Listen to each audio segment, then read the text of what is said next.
Let's build a model railroad from scratch together, right here on our Märklin YouTube channel.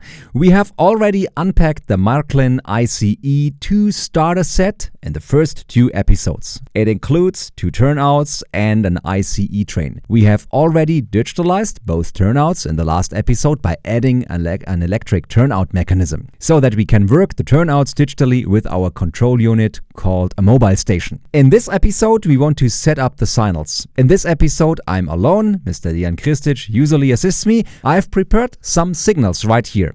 I thought to myself that I can probably do that on my own without his help. There are only a few things to consider. We will figure this out together. Also, we will answer all of your questions again in the comment sections. So if any questions should arise about the topic, go ahead and ask them in the comment section. We will make sure to answer them later on. Alright, there are 2 major differences regarding the signals. This is the startup version by Märklin. It's a little bit simpler and it's a little bit cheaper. It's not quite prototypical, but still very nice looking. You can control this one using a control desk.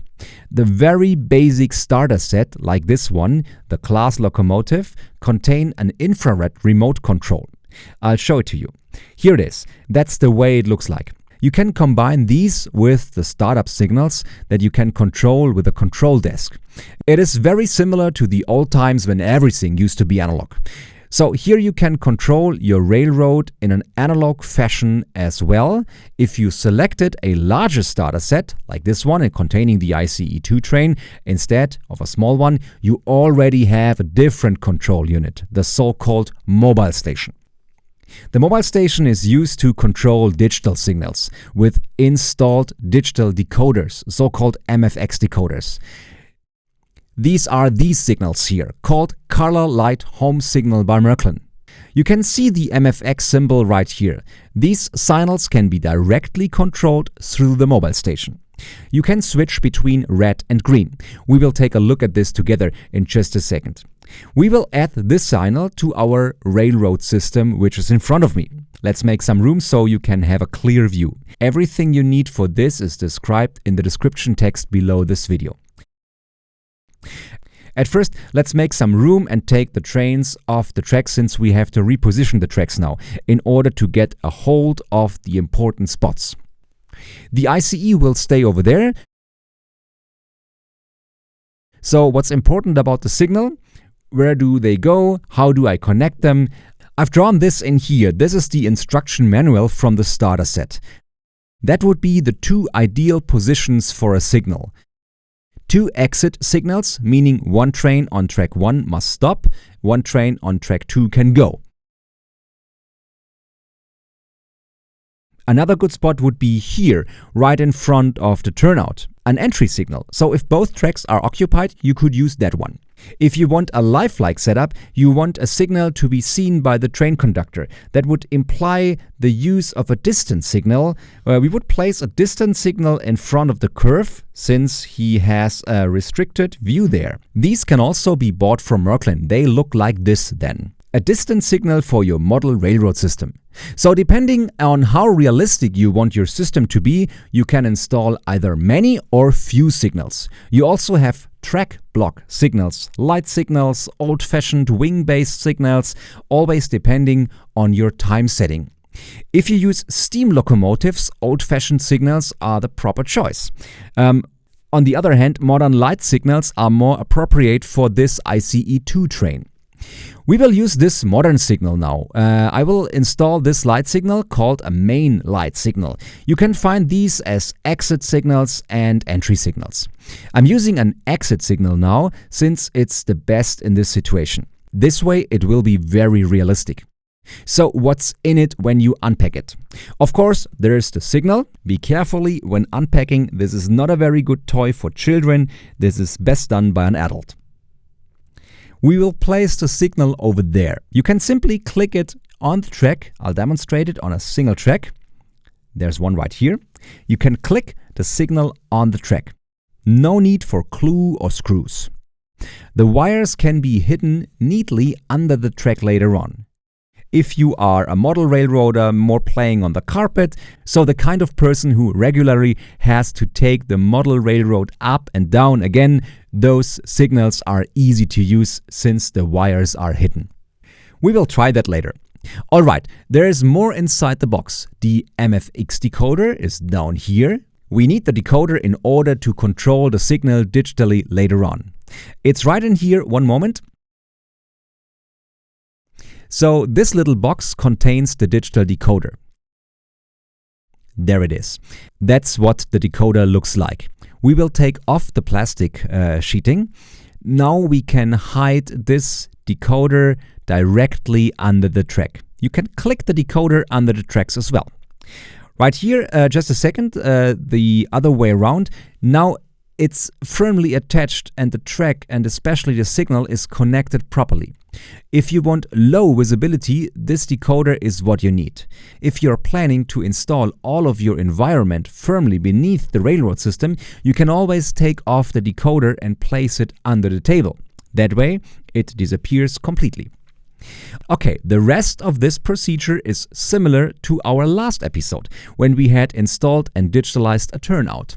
The signal manual also contains an address list in the back. Each of these signals can have an address. Here you can see it. Address number 1 would be the first dip switch. You can find these levels on the so-called mouse piano. You can move the levers up and down using a screwdriver. Right here, default is address number 1. I hope you can see it. The first lever is up. So imagine you already have 4 turnouts in total installed, one here, one there, and 2 more over there. You would choose address number 5 for the new signal, since you are already using 4 signals. Take a screwdriver and simply change the levers on the mouse piano.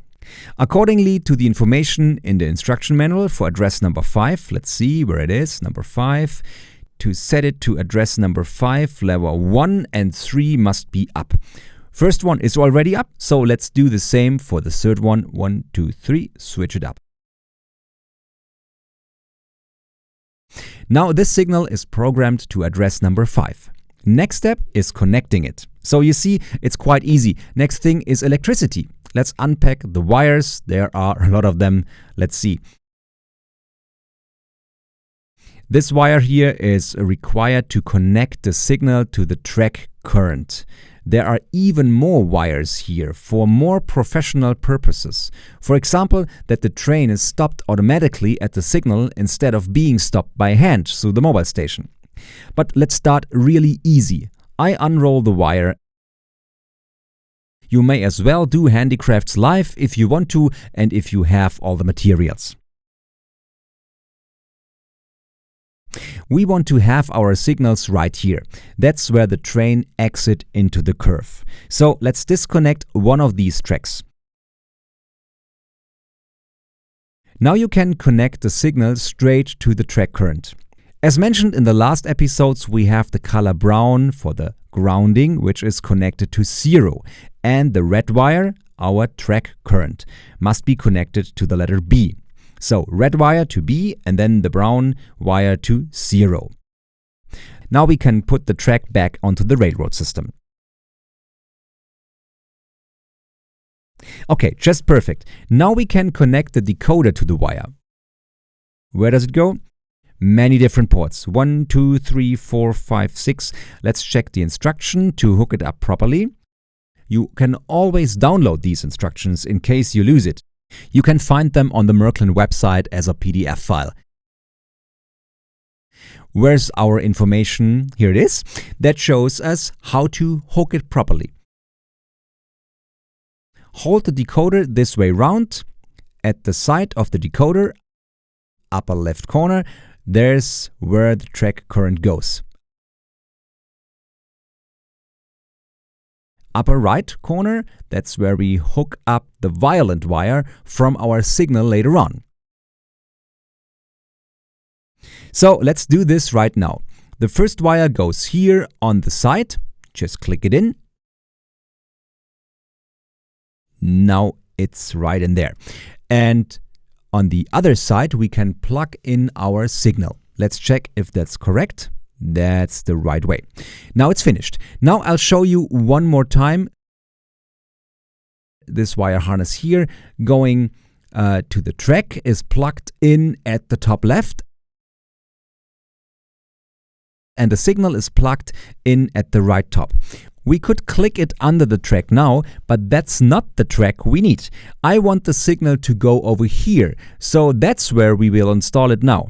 The wires must, of course, be laid under the track, otherwise our train will run over it and derail.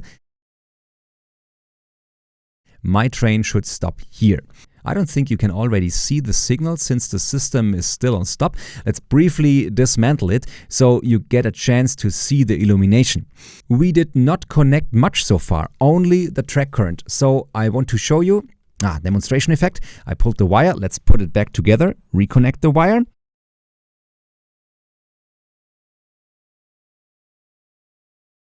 The system has electricity again. If we did everything correctly and connected everything correctly, our signal should light up, and that's exactly what's happening. It shines green and yellow, as you can see, hopefully. Let's take the mobile station and then press the button with the little white turnout symbol. So press it. We have assigned addresses to our turnouts before. So turnout number 1 has the address number 1. We can hear it click. Turnout number 2, the other one, 3 and 4 are not assigned yet, since I want to expand my system later on. And address number 5 should be my signal now. Default is red, so let's change it. As you can see, my signal changes from red to green and back from green to red. Now I can already play with my system. Also, you can decide now whether you want a more playful model railroad. You can use one mobile station to control the trains. A second person can use the second mobile station to control the signals and change them from green to red or other way around. The other person has to be careful, watch out for the color of the signal and control the train by hand. That's quite challenging and a lot of fun. Or do you want the train to stop automatically?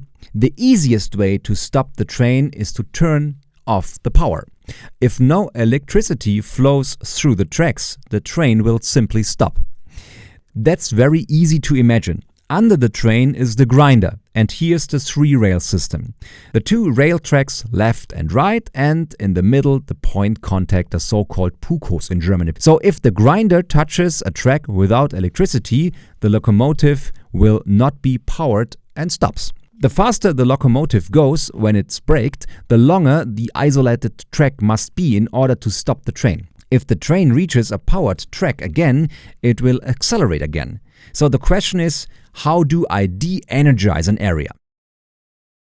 This area must be off the grid, but the area in front of and behind it should be supplied with electricity.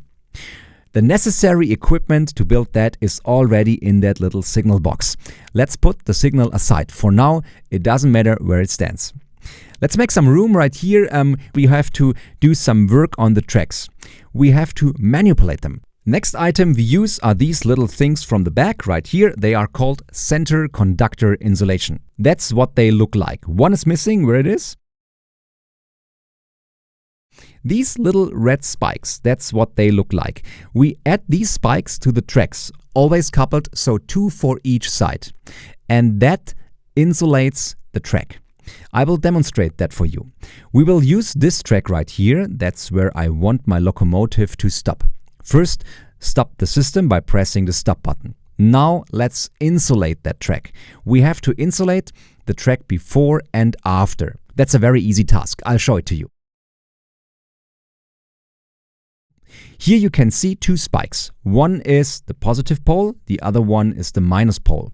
That's where our insulation goes. Over the one in the middle, we simply put the little red piece, the insulation, over the spike. Now there's no more electricity flowing. I hope you can see that in the camera. No more power here. I do the same with the other track, so the electricity won't flow there either. Also again on the inner side. It's a little bit hard to do so since the tracks and the insulations are brand new. You can see now that the complete track area is insulated. There are red spikes on both sides. Electricity can't flow from this side over there anymore.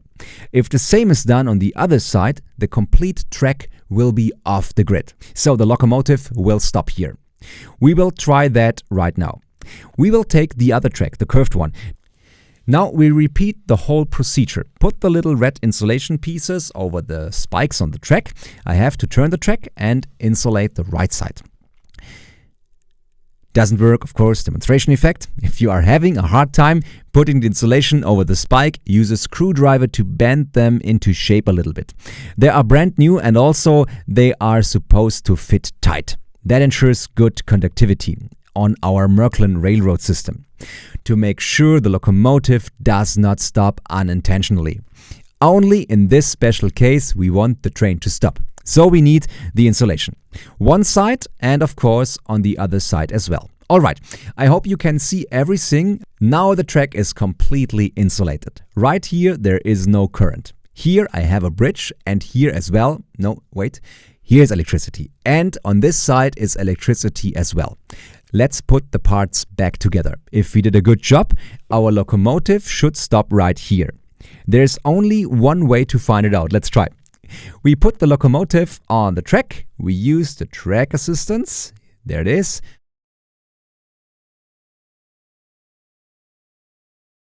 Start the locomotive and it should stop right there in a second. And look, it stops.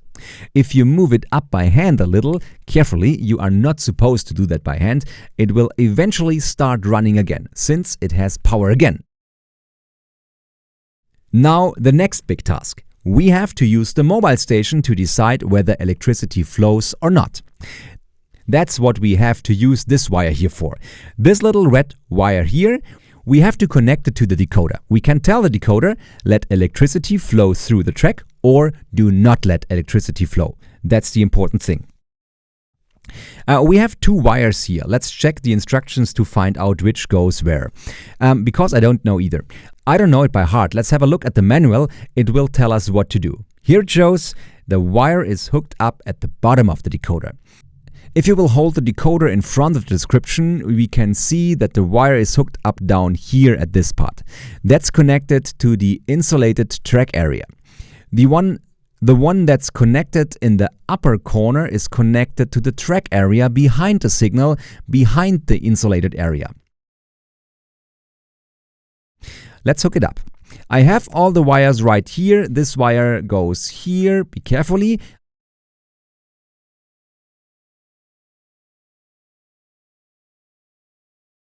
I hope you can see it.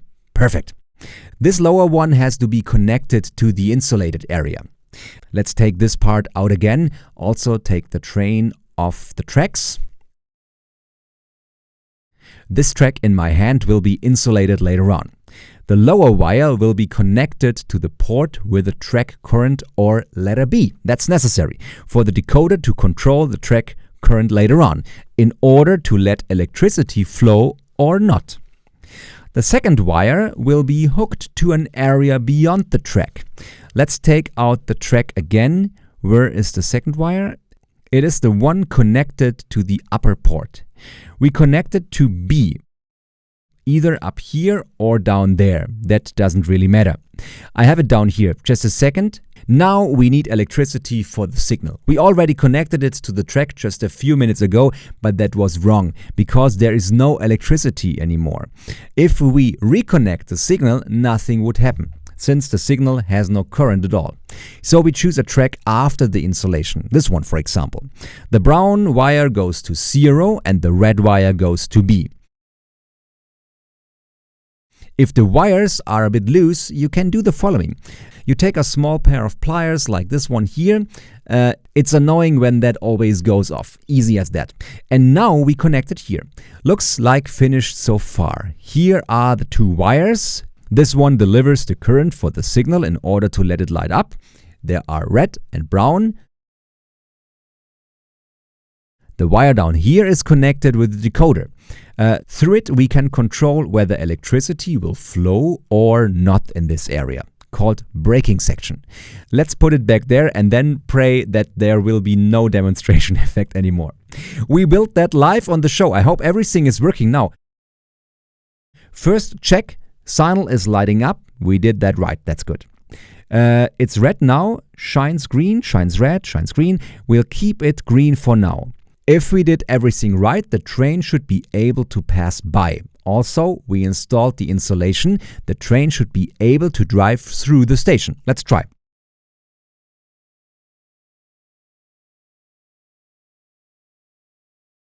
It's working. And it's not having any problems. Should work the other way as well. If we switch the signal to red, the locomotive should stop. Let's see.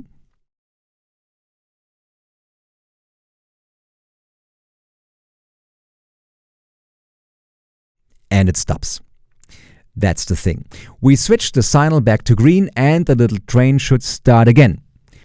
We could have some fun with this now. One person controls the signals and works the turnouts with this mobile station, and the other one is the train conductor. Let's speed up the class locomotive to bring it back over here. Let's see which track is on, the inner one or the outer one. I think the turnout is set to the inner track. The signal is red, so it should stop here again. If the locomotive is too fast, maybe it might pass through the insulated area due to the braking distance. So it's best to choose a long enough section to make sure even very fast trains can come to a stop. So that's where the train will stop. So where's the best position for our signal? Fits best right in front of the stopped locomotive. That's where you can install the signal. I can set up another signal in the same way. Let's get another signal from back here.